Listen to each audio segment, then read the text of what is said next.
ഞാൻ അങ്ങനെ റീൽസൊക്കെ കണ്ടിരിക്കുന്ന സമയത്താണ് ഫ്രഞ്ച് മാക്രോൺസ് റെസിപ്പി കണ്ടത്. എന്നാൽ പിന്നെ അതൊന്ന് ട്രൈ ചെയ്ത് നോക്കിയാലോ എന്ന് വിചാരിച്ചു. ജീവിതത്തിൽ ആദ്യമായിട്ട് ഞാൻ ഈ ഫ്രഞ്ച് മാക്രോൺസ് ഉണ്ടാക്കണതും അതുപോലെ കഴിക്കണതും. ഇതുണ്ടാക്കാൻ വലിയ പാടൊന്നുമില്ല കേട്ടോ.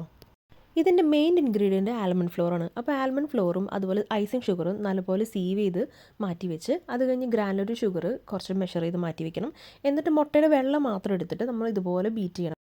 മുട്ടയുടെ വെള്ളം നല്ലപോലെ ബീറ്റ് ചെയ്ത് സ്റ്റിഫായി കഴിഞ്ഞ് കഴിയുമ്പോൾ അതിലേക്ക് കുറച്ചായിട്ട് നമ്മൾ മാറ്റി വെച്ചിട്ടുള്ള ഗ്രാനുലർ ഷുഗർ ആഡ് ചെയ്ത് കൊടുക്കാം.